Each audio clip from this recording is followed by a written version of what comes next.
আসসালামু আলাইকুম। আপনাদের জন্য নিয়ে আসলাম ভূত ঘটনা। যদি আপনাদের ভূত ঘটনা ভালো লাগে, আনন্দ পেয়ে থাকেন, ভয় পেয়ে থাকেন, তাহলে লাইক, কমেন্ট, শেয়ার করে পাশে থাকবেন। ধন্যবাদ। ওনার নাম শোভন দাস। ওনার বাড়ি ভারতের পশ্চিমবঙ্গ রাজ্যের কলকাতা শহরে। এই ঘটনাটি অনেক আগে। মূলত এই ঘটনাটি এই শোভন দাস ওনার এক সহকর্মীর কাছ থেকে সংগ্রহ করেছিলেন।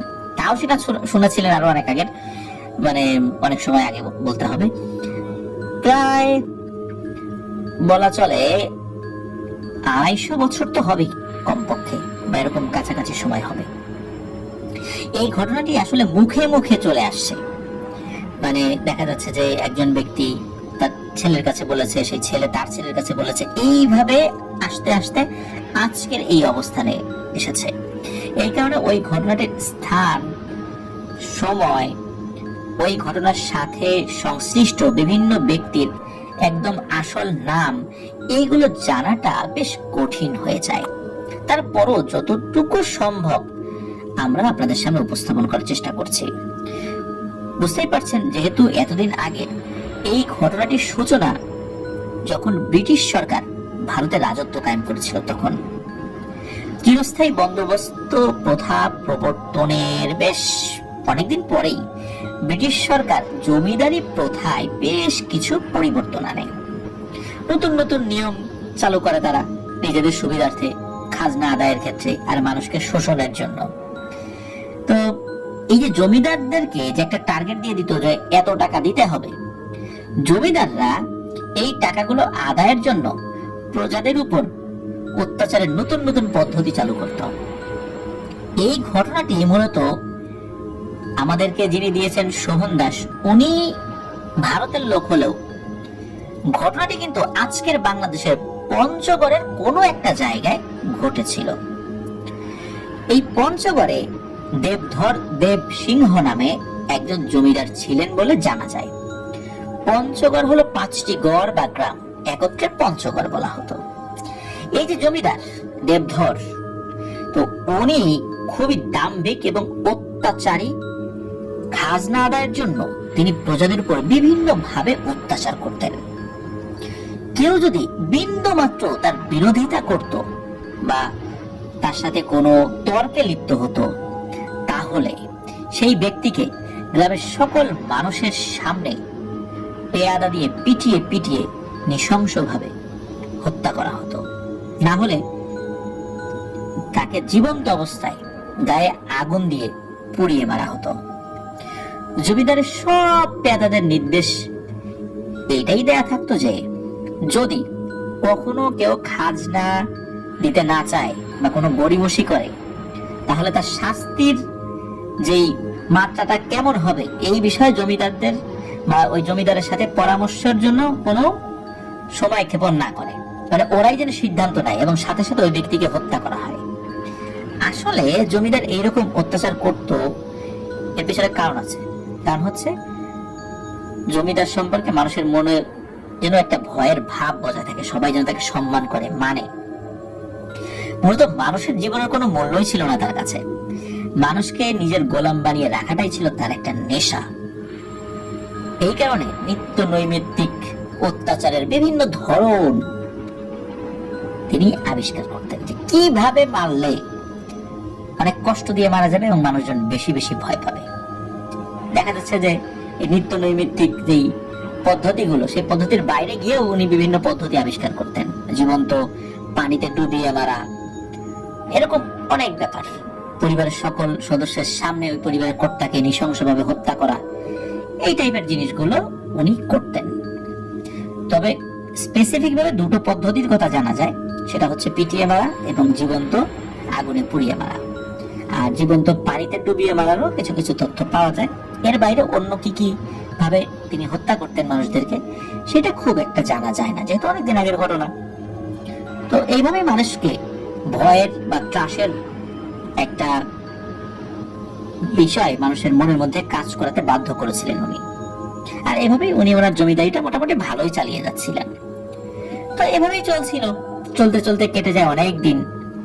ইংরেজ সরকারকেও ঠিকঠাক মতো খাজনা দিত, কেনই বা দেবে না? এরকম নির্যাতন করলে টাকা তো উঠে আসবে, তাই না? মানুষ বাঁচুক বা মরুক, না খেয়ে থাকুক, সেটা কিন্তু জমিদারের দেখার বিষয় ছিল না। তার জমিদারিটা টিকিয়ে রাখার জন্য কিন্তু অবশ্যই জমিদারদেরকে, ইংরেজ সরকারকে খাজনা দিতে হবে। তো একবার কি হয়, জমিদারের একটা পুত্র সন্তান জন্ম হয়। উনি কিন্তু দীর্ঘদিন নিঃসন্তান ছিলেন। তো পুত্র সন্তান হওয়ার পর জমিদার তো একবার আনন্দে আত্মহারা হয়ে যায়। পুত্র সন্তান বলে কথা, তার জমিদারের হাল ধরবে। তো আনন্দে আত্মহারা হলেও প্রজাদের উপর কিন্তু তার জুলুম বিন্দু মাত্র তিনি কমান নাই। উনি চালিয়ে যাচ্ছিলেন। সময় পার হওয়ার সাথে সাথে তার সন্তানও বড় হতে থাকে। তো জমিদারদের মধ্যে যে স্বভাব, যে আচরণগুলো ছিল, ঠিক সেরকম বৈশিষ্ট্য তার সন্তানের মধ্যেও প্রতিফলিত হতে থাকে। দেখা যেত ছোট বয়স থেকেই তার ওই সন্তান, মানে ছেলে সন্তান, মানুষকে মানুষ বলে গণ্য করতো না, তাদের উপর মারধর করত। আর কখনো কখনো ওই বয়সে, ছোট বয়সে কোনো মানুষকে হত্যার নির্দেশ দিত এবং তার সামনেই হত্যা করতে হতো। তো শিশু বয়সেই সে এই ধরনের মারাত্মক ভাবে নৃশংস হয়ে ওঠে। তবে তার এই নৃশংস ভাব দেখে তার বাবা কিন্তু বেজায় খুশি হতো, কারণ উনি চিন্তা করতেন যে যাক, আমার ছেলেটা আমার কাছ থেকে ঠিক শিক্ষাটাই পাচ্ছে, আমার পরে সেও একজন দুর্দণ্ড প্রতাপশালী এক জমিদার হবে। আর দুর্দণ্ড প্রতাপশালী জমিদার না হলে এই জমিদারি তো টিকবে না, তাই না? তো সে কিন্তু খুশি হতো, ছেলেকে উৎসাহ দিত, আর তার উৎসাহে ছেলে আরো মারাত্মক হয়ে উঠল। এইভাবে ছেলেকে খুবই নৃশংস এবং অত্যাচারী হতে এই জমিদার সাহায্য করেছিল। তো যখন সন্তান যৌবনে পদার্পণ করে, তখন অজানা কোনো এক রোগে এই জমিদারের যুবক ছেলে শয্যাশায়ী হয়ে পড়ে।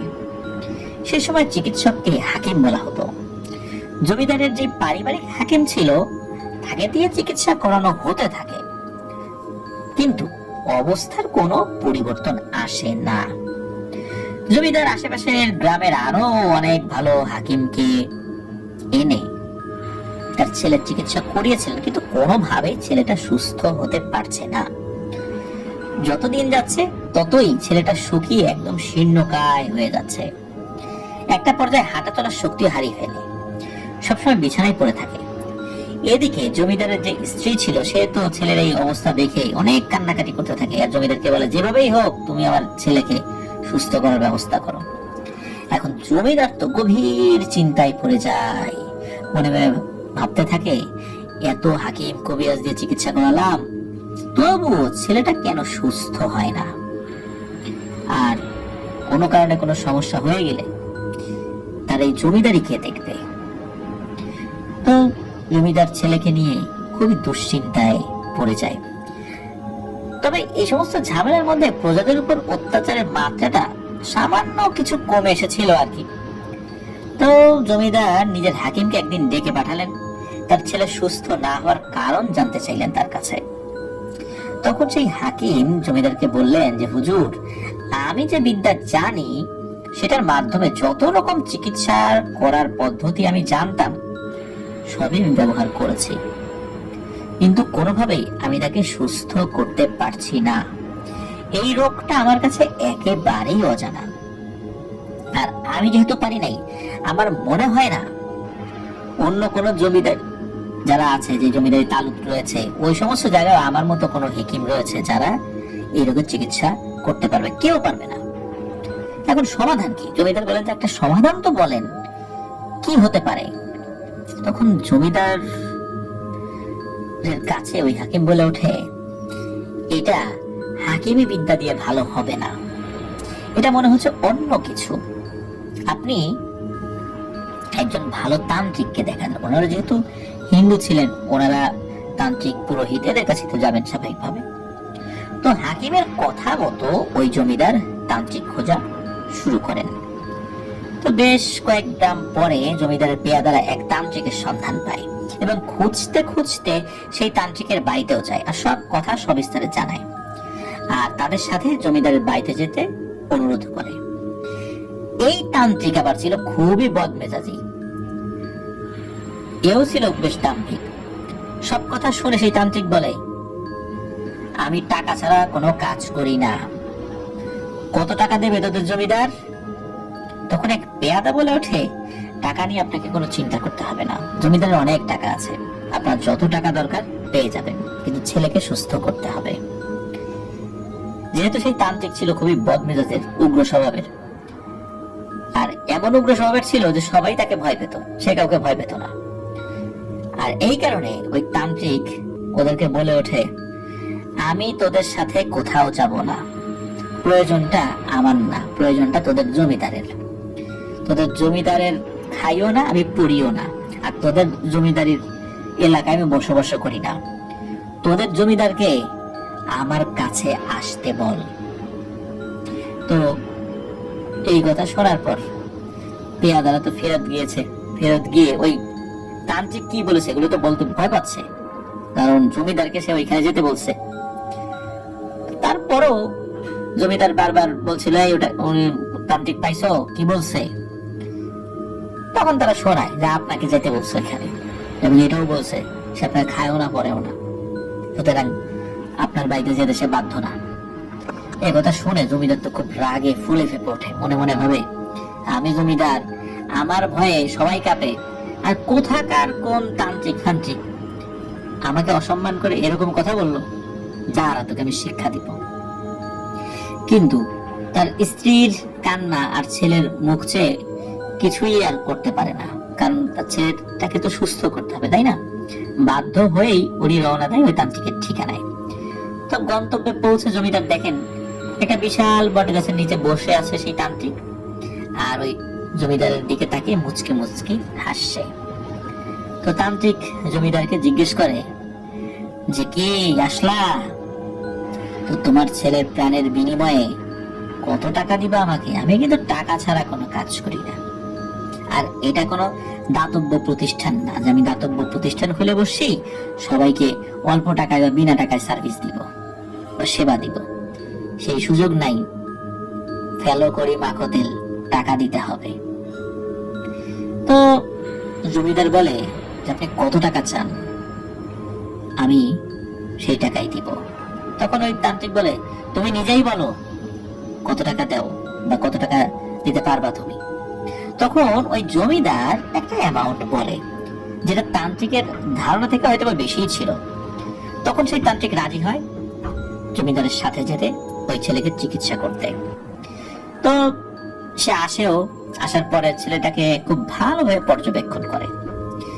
তবে পর্যবেক্ষণ করার পর ওই তান্ত্রিক জমিদারকে বলে, না রে, আর বেশি দিন না, এই ছেলেটা আর সর্বোচ্চ 10 দিন হয়তো বা বাঁচবে, এর বাইরে কোনোভাবেই ছেলেটা বাঁচবে না। এই কথা শুনে ওখানে উপস্থিত জমিদার স্ত্রী তো খুবই কান্নাকাটি শুরু করে দেয়। তো জমিদার তান্ত্রিককে যেভাবেই হোক ছেলেকে বাঁচানোর জন্য অনেক অনুরোধ করতে থাকে। তখন সেই তান্ত্রিক বলে, প্রথমে যতটা সহজ ভেবেছিলাম এই কাজটা অতটা সহজ নয়, আর যেই টাকার কথা তুমি বলছো আমাকে, ওই টাকায় আমি এ কাজ করতে পারবো না, এটা অনেক কঠিন একটা কাজ। জমিদার মনে মনে ভাবতে থাকে, সারা জীবন মানুষের কাছ থেকে আমি টাকা বের করলাম, আর এই বেটা তান্ত্রিক আমার কাছ থেকে ফন্দি ফিকির করে টাকা বের করার পায়তারা ভাসতেছে। যদি আমার ছেলের প্রাণ সংশয় না হতো, তাহলে জনসম্মুখে আজকেই তোকে হত্যা করতাম। কিন্তু কি আর করা, সব চিন্তা উপেক্ষা করে, সব রাগ চাপা দিয়ে তিনি তান্ত্রিককে বলেন, তার 1 বছরে যত খাজনা আদায় হয় সব তাকে দিয়ে দেয়া হবে, প্রয়োজনে জমিদারির একটা অংশ তাকে দিয়ে দেয়া হবে, কিন্তু তার ছেলেকে বাঁচাতে হবে। তান্ত্রিক খুশি হয় এবং জমিদারকে বলে, তোমার ছেলের প্রাণ বাঁচাতে হলে আর একটা প্রাণ আমায় নিতে হবে। তুমি বুঝতে পারতেছো যে কেন আমি এত টাকার কথা বলেছি? তুমি কি তার জন্য প্রস্তুত?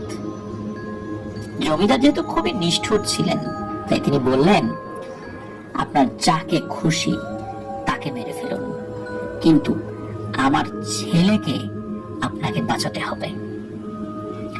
তান্ত্রিক জানায় আর কয়েকদিন পরেই অমাবস্যা। এই অমাবস্যার রাত্রে তিনি তার কাজ করবেন।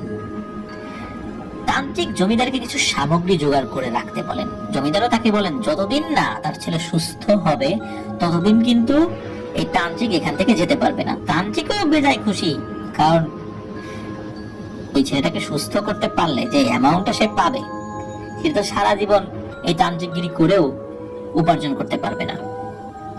তো জমিদার মূলত ভেবেছিলেন যে এত টাকা দেব এই বেটাকে, তারপর যদি কাজ না হয় তাহলে এই বেটাকে আর যেতে দেওয়া হবে না।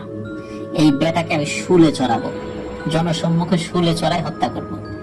আমার কাছ থেকে টাকা আদায়ের ফন্দি ফিকির না। ওকে বুঝাবো যে জমিদারের কাছ থেকে টাকা আদায় করা তো সহজ না। জমিদাররা শুধু টাকা নেয় প্রজাদের কাছ থেকে, টাকা দেয় না। তো যাই হোক, এর ঠিক 4 দিন পর অমাবস্যা। এরই মাঝে ওই তান্ত্রিক জমিদারকে একটি কথা বলেছিল, সেটা হচ্ছে যে ওই গ্রামে সবচাইতে শক্তিশালী যুবক ছেলে কে আছে, তার নাম ঠিকানা সবকিছু খুঁজে বের করে ওই তান্ত্রিককে দিতে। ঠিক কোথায় বাড়ি, কোন ঘরটাতে সে থাকে, এই বিষয়ের পুঙ্খানুপুঙ্খ বিবরণ যেন তাকে লিখে দেওয়া হয় যত দ্রুত সম্ভব। হাতে কিন্তু সময় খুব কম। তো যথারীতি 1-2 দিনের মধ্যে খুঁজতে খুঁজতে একজন যুবককে পেয়েও যায় এবং তার নাম ঠিকানা সবকিছু বিস্তারিত বিবরণ ওই কবিরাজকে বা তান্ত্রিককে দিয়ে দেওয়া হয়। এরপর চলে আসে সেই অমাবস্যার রাত। ওই তান্ত্রিক জমিদারের ছেলের ঘরে এক বিশাল যজ্ঞের আয়োজন করে।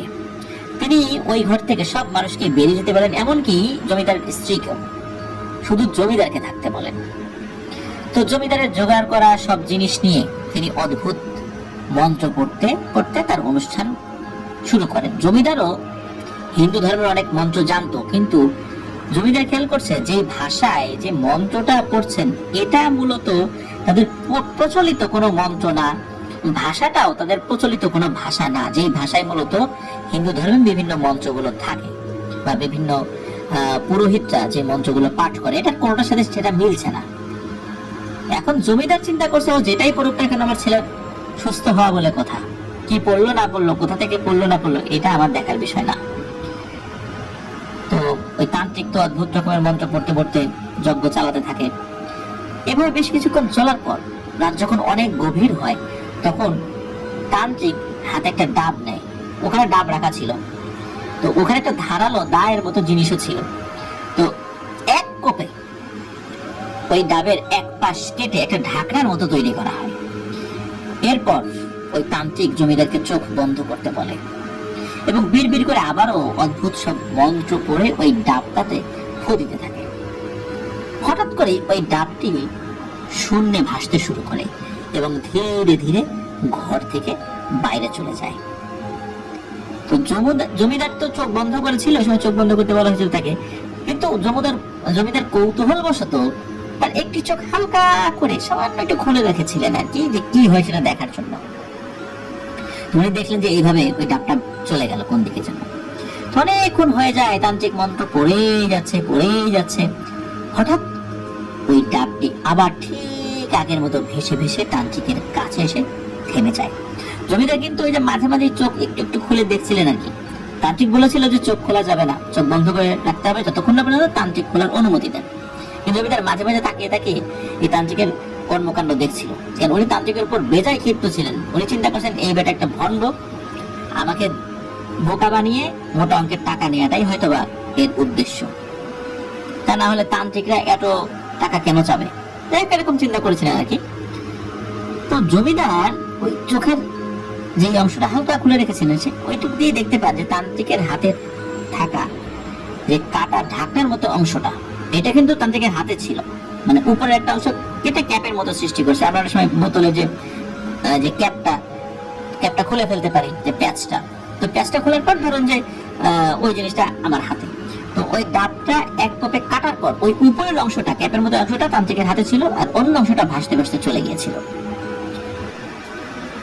তান্ত্রিকের হাতে যখন ওই ডাবটা ভেসে ভেসে তার হাতে এসে থেমে গেল, তখন ওই কাটা ঢাকনার মতো ওই অংশটা দিয়ে ওই ডাবের মুখটা বন্ধ করে দিল। জমিদার কিন্তু একটা জিনিস খেয়াল করেছিল, যে যখন ওই ডাবটা ভেসে ভেসে আসলো, ওই ডাবটার মধ্যে থেকে সাদা ধোয়ার মতো হালকা করে কিছু একটা বের হচ্ছে। তো যাই হোক, তখন ঢাকনাটা বন্ধ করে দেওয়া হয়, ঢাকনা দিয়ে ডাবটা, ডাবেরই একটা অংশ আর কি ছিল ওই ঢাকনাটা, তখনও কিন্তু সাদা ধোয়ার মতো হালকা হালকা করে কেনার দিয়ে বের হচ্ছিল। ওই সময় কাটা জিনিস, কাটা থাকলে কোনো কাটা থাকলে ওই দিকটা দিয়ে তো অনেক জিনিস বের হয়, ওই রকম আর কি। তখন জমিদার ওই তান্ত্রিককে জিজ্ঞেস করলো, আচ্ছা এইটা কি?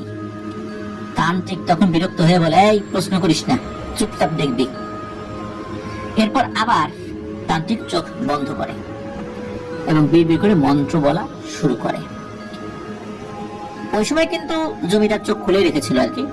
তো জমিদার দেখে হঠাৎ করে ওই ডাবের মুখটা এমনি এমনি খুলে গেল, মানে এমনিতেই খুলে গেছে, কেউ আর সরাই নাই। ভেতর থেকে ঘন একটা সাদা ধোঁয়া ভেসে ভেসে জমিদারের ছেলের নাকের ছিদ্র দিয়ে শরীরে ঢুকে গেল। এরপর তান্ত্রিক একটা দীর্ঘশ্বাস ফেলে বললেন, এই যাত্রায় তোর ছেলে বেঁচে গেল, কাল থেকে ও আগের মতোই স্বাভাবিক হয়ে যাবে। আমি কিন্তু আমার কথা রাখলাম, এবার তুই তোর কথা রাখ। জমিদার তান্ত্রিককে প্রশ্ন করলেন যে আপনি আসলে এটা কি করলেন? তখন তান্ত্রিক সবকিছু বলা শুরু করলো। তখন তান্ত্রিক বলল, তোর ছেলের একটা ভয়ঙ্কর অভিশাপ লেগেছিল, আর এই অভিশাপের কারণে এই ছেলেটা আস্তে আস্তে মারা যাচ্ছিল। কোনো হেকিম ওকে সুস্থ করতে পারছিল না, কিন্তু এটার একটা সমাধান ছিল। তুই কি কখনো নিশির ডাকের কথা শুনেছিস? জমিদার উত্তর দিলেন, হ্যাঁ, রাতের বেলা গভীর রাত হয়ে গেলে কেউ বাইরে থেকে ডাকে কারো নাম ধরে। তখন তান্ত্রিক বলে, ধরে নে এই নিশির ডাকের সাহায্যেই তোর ছেলেকে নতুন জীবন দেওয়া হয়েছে। মনে আছে আমি তোকে গ্রামের সবচাইতে বলশালী আর শক্তিশালী যুবকের নাম ঠিকানা জোগাড় করতে বলেছিলাম? তখন জমিদার বলে, হ্যাঁ, আমি তো সেটা জোগাড় করে এনেও দিয়েছি আপনাকে। তখন তান্ত্রিক বলে যে আমি আমার অর্জিত সবচাইতে শক্তিশালী বিদ্যা, যে বিদ্যাটা আমি সাধারণত প্রয়োগ করি না, এটাই অনেক ঝুঁকি থাকে, নিজের মৃত্যু হওয়ার সম্ভাবনা থাকে, তো নিজের মৃত্যুকে আলিঙ্গন করার সিদ্ধান্ত নিয়েই এই বিদ্যা প্রয়োগ করতে হয়। আমার অধীনে থাকা সবচাইতে শক্তিশালী একটা পিশাচের মাধ্যমে ওই যেই ছেলেটা, ওই ছেলেটা যখন ঘুমায় তখন ওর আত্মাটাকে খপ করে ধরে ফেলতে সক্ষম হয়। এটা কিন্তু সবাই পারে না, এই আত্মা বন্দী করা সব জিন পারে না। জিনদের মধ্যেও অতীব শক্তিশালী মহাশক্তিধর কিছু জিনেরা এই ভয়ঙ্কর জাদুবিদ্যায় পারদর্শী। জিনেরা সাধারণত মানুষকে স্বপ্ন দেখাতে পারে, কিন্তু আত্মা ধরা এটা অত্যন্ত দুরূহ ব্যাপার। মূলত ওই জিনকে দিয়েই আমি একটি কাজ করেছি। প্রথমত, ওই ছেলেটা যখন ঘুমিয়েছিল তখন ওকে বাইরে থেকে ডাক দেওয়া হয়েছে। তো ও স্বপ্নের মধ্যেই ও দেখছে ওরই পরিচিত ওকে একজন বাইরে থেকে ডাকছে। তো ওই ডাকে ওর ঘুমও ভেঙে যায়। ঘুম ভেঙে যাওয়ার পর ও সিদ্ধান্ত নেয় ও বাইরে আসবে। ও স্বপ্নের মধ্যে দেখেছে ওর পরিচিত একজন বাইরে থেকে ডাকছে, ও মনে করছে সত্যি সেই ব্যক্তি এসেছে, এবং ওর একজন খুবই পরিচিত বন্ধুর সুরত ধরে স্বপ্নের মধ্যে তাকে ডাকছিল, এবং একই ডাক বাইরে থেকেও হচ্ছিল, যার কারণে ও ঘুম ভেঙে যাওয়ার পর স্বপ্নের মধ্যে যা ডাকটা শুনছিল সেটা বাইরে থেকেও শুনতে পাচ্ছিল। আর ও উঠে যখনই দরজা খুলে দিয়েছে তখনই অজ্ঞান হয়ে পড়ে যায়। মূলত ওই সময় ওর আত্মাটাকে বন্দি করে ফেলা হয় চূড়ান্ত ভাবে। আর ওই যে ও অজ্ঞান হয়ে পড়ে গেল, ওখানেই ওর মৃত্যু হয়েছে। কেউ জানবে না, বুঝবে না যে কি কারণে এই মৃত্যুটা হলো। তো এভাবেই নিশির ডাকের মাধ্যমে শক্তিশালী এক জাদুবিদ্যা প্রয়োগ করে ওই ছেলেকে হত্যা করা হয়েছে, এবং ওর প্রাণ শক্তি এই ডাবের মধ্যে নিয়ে আসা হয়েছে, এবং এই ডাব থেকেই আবার ওই প্রাণ শক্তি তোর ছেলের মধ্যে প্রবেশ করানো হয়েছে। এটা খুবই কঠিন এবং শক্তিশালী এক জাদুবিদ্যা, এবং এই জাদুবিদ্যা অল্প সংখ্যক লোকই পারে, কিন্তু পারলেও এই জাদুবিদ্যা কেউ প্রয়োগ করে না।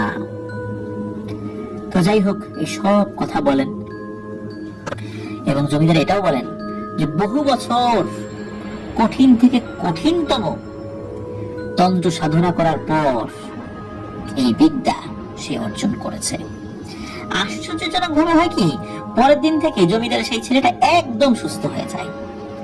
জমিদার যখন ওই তান্ত্রিকের লেভেলটা বুঝতে পেরেছে যে কোন মাপের তান্ত্রিক, তখন কিন্তু সে জমিদারের যে চুক্তি ছিল ওই তান্ত্রিকের সাথে, সেই চুক্তি অনুযায়ী মোটা অঙ্কের টাকা এবং জমিদারের একটা অংশ তান্ত্রিককে দিয়ে দেয়। এরপরে জমিদার তার এক পেয়াদাকে তলব করে এবং গ্রামের ওই যুবকটির খোঁজ নিয়ে যখন আসতে বলে, তখন ওই পেয়াদা লোকমুখে শুনে যতটুকু খবর সংগ্রহ করে, সেই খবর নিয়ে যখন জমিদারের কাছে এসে জানায় যে গত রাত্রে পরিবারের সাথে সে ঘরেই শুয়েছিল, হঠাৎ নাকি গভীর রাত্রে সে দরজা খুলে তারপর অজ্ঞান হয়ে যায়। এরপরে আর কেউ কিছু বলতে পারে না। এরপরে দেখা যায় যে সে মারা গেছে, জাস্ট এতটুকুই জানে। ওই ছেলেটার নাম নাকি রতন বা এই টাইপের নাম ছিল বলে জানা যায়। আসলে এটা নিশ্চিত না, নাম শুনতে শুনতে মানুষের পরিবর্তন হয়ে যায়, যেহেতু অনেক আগের ঘটনা। তো আমরা একটু বোঝার জন্য রতন নামটা ইউজ করলাম আর কি, তবে হয়তো কাছাকাছি বা অন্য নামও থাকতে পারে। তো এইভাবে ভয়ঙ্কর আত্মাবন্দির জাদুর মাধ্যম দিয়ে ওই ছেলেটার প্রাণ শক্তিকে ওই ডাবের মধ্যে ট্রান্সফার করা হয় এবং ওই জিনিসটাই আবার জমিদারের ছেলের মধ্যে ঢুকে যায়। তো যাই হোক, এই ছিল এই অংশের ঘটনা। আর পরের দিন সকালবেলা দেখা যাচ্ছে যে ওই ছেলেটা তো মৃত, রাত্রেবেলাই আসলে মৃত, অজ্ঞান হয়ে গিয়েছিল, সকালবেলা মৃত।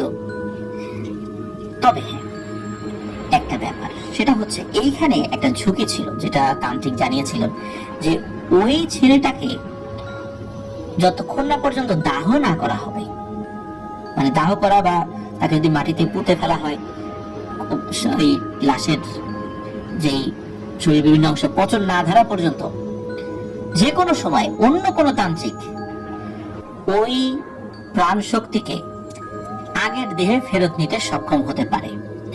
এই জন্য জমিদারকে আর একটা পরামর্শ দিয়েছিল যে ওই ছেলেটা মারা যাওয়ার পর, ওই যখন বলেছিল যে ওই ছেলেটা মারা গেছে, জমিদারকে ওই তান্ত্রিক বলেই দিয়েছিল এবং বলেছিল যে দ্রুত যেন তাকে দাহ করে ফেলা হয়, এটা যেন নিশ্চিত করে। দাহ করে ফেলার পর এই বিষয়টা চূড়ান্ত ভাবে, মানে প্রাণ শক্তিটা চূড়ান্ত ভাবে তার ছেলের মধ্যেই থেকে যাবে। তো সেটাই করা হয়েছিল। জমিদার এই কাজটা করতে সক্ষম হয়েছিলেন বিভিন্ন কৌশলে আর কি, যেন দ্রুত এটা দাহ করে ফেলা হয়। তো যাই হোক, জমিদার যখন নিশ্চিত হলেন যে হ্যাঁ সবকিছু ঠিকঠাক মতো হয়েছে, তার ছেলেও সুস্থ হয়ে যাচ্ছে, যেহেতু সুস্থ হয়ে গেছে পরের দিন সকাল থেকে, আর ওই ছেলেটারও দাহ সম্পন্ন হয়েছে, আবার অন্য পেয়াদার এসে খবর দেয় হ্যাঁ তার দাহ করা শেষ, একদম চিতায় পুরো ছারখার হয়ে গেছে, তখন নিশ্চিত হলেন যাক আমার ছেলে আর কোনো সমস্যা নেই। আর জমিদার সেই তান্ত্রিককেও চুক্তি অনুযায়ী সবকিছু দিয়ে পাঠিয়েছে, এমন না যে তান্ত্রিক খুশি হয় নাই, তার ফলে সে আবার অন্য কিছু করতে পারে, সবকিছু ঠিকঠাক মতো সম্পন্ন হয়। কিন্তু একটা কথা, একটা প্রবাদ আছে না, পাপ ছাড়ে না বাপকে, ঠিক এইরকমই কিছুদিন পরেই ওই ছেলেটা যেটা হয় তার বাবার কাছ থেকে জমিদারি জোর করেই বুঝে নেয়, আর এরপরে ওই জমিদারের শরীর খারাপ হতে থাকে। এমন ভয়ঙ্কর পরিণতি নাকি হয়েছিল যে মৃত্যুটাও তার কাছে আসতে চাইতো না সহজে। আর তার ছেলের জন্য যে অপরাধ উনি করেছিলেন, অন্য আরেকটা ছেলেকে হত্যা করার মাধ্যম দিয়ে, সেই ছেলেই মানে তার নিজের ছেলেই শেষ বয়সে তাকে দেখেনি, আবর্জনার মতো ফেলে রেখে দিয়েছিল একটা নোংরা স্যাঁতসেঁতে ঘরের মধ্যে। শোনা যায় বিভিন্ন রোগে আক্রান্ত হয়ে শয্যাশায়ী হয়ে গেছেন তিনি। শরীরে প্রচন্ড যন্ত্রণা হলেও ওই জমিদার কোনোভাবেই ছটফট করতে পারত না। সৃষ্টিকর্তার কাছে নাকি মৃত্যুর জন্য আকুতি মিনতি করতো, আর কাঁদতে কাঁদতে বলতো অনেক পাপ করেছি জীবনে, যার জন্য সৃষ্টিকর্তা আমাকে এমন শাস্তি দিচ্ছেন। হে সৃষ্টিকর্তা, আমাকে নিয়ে যাও তোমার কাছে, আমি আর সইতে পারছি না এই কষ্ট। তো শেষ বয়সে যেসব মানুষেরা ওই জমিদারকে দেখভাল করত, তাদেরকেই মূলত এই সমস্ত ঘটনা জমিদার খুলে বলেছিলেন, তার আগে কিন্তু বলেন নাই। এভাবেই ওই সমস্ত লোকদের কাছ থেকে ধীরে ধীরে লোক মুখে ছড়িয়ে পড়ে। এভাবে ছড়িয়ে পড়তে পড়তে পড়তে পড়তে বিভিন্ন ভাবে ঘটনাটি আসলে দীর্ঘ একটা সময় পার করে ফেলেছে, তারপরেই আমাদের কাছে এসেছে। অনেকেই হয়তো বা ঘটনাটি জানেন, যেহেতু ভারতের অনেক বা ওই অঞ্চলের অনেক লোক ঘটনা জানেন, বিভিন্ন প্ল্যাটফর্মে ঘটনাটি শেয়ার হলেও হতে পারে। অনেক লোক জানলে এই ধরনের ঘটনাগুলো বিভিন্ন প্ল্যাটফর্মে শেয়ার হওয়াটাই স্বাভাবিক, যেহেতু ঘটনাগুলো সত্য। এই কারণে সত্য ঘটনা বহু মানুষের মধ্যেই থেকে যায়, আর সেখান থেকে বহু প্ল্যাটফর্মে প্রচারিত হওয়ার সুযোগও থেকে যায়। অসংখ্য ধন্যবাদ জানাচ্ছি শোভন দাসকে দারুণ শিক্ষণীয় একটি ঘটনা আমাদের সাথে শেয়ার করার জন্য। প্রিয় লিসেনার্স, এই ঘটনা যেমন হৃদয় বিদারক, ভয়ঙ্কর এবং শিক্ষণীয় বটে।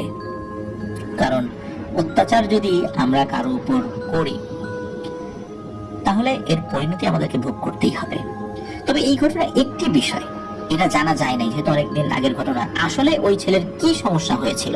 শুধু এতটুকু বলা যায় অভিশাপ লেগেছিল, কিন্তু কেউ কি ব্ল্যাক ম্যাজিক করেছিল না কি করেছিল এই বিষয়ে আর কিছু জানা যায় না, যেহেতু অনেক আগের ঘটনা। এটার সত্যতা এখন প্রমাণ করাটাও অসম্ভব একটি ব্যাপার। যাই হোক প্রিয় লিসেনার্স, আশা করছি আমাদের এবারের ঘটনাটি আপনাদের কাছে ভালো লেগেছে। আসসালামু আলাইকুম, আপনাদের জন্য নিয়ে আসলাম ভূত ঘটনা। যদি আপনাদের ভূত ঘটনা ভালো লাগে, আনন্দ পেয়ে থাকেন, ভয় পেয়ে থাকেন, তাহলে লাইক কমেন্ট শেয়ার করে পাশে থাকবেন। ধন্যবাদ।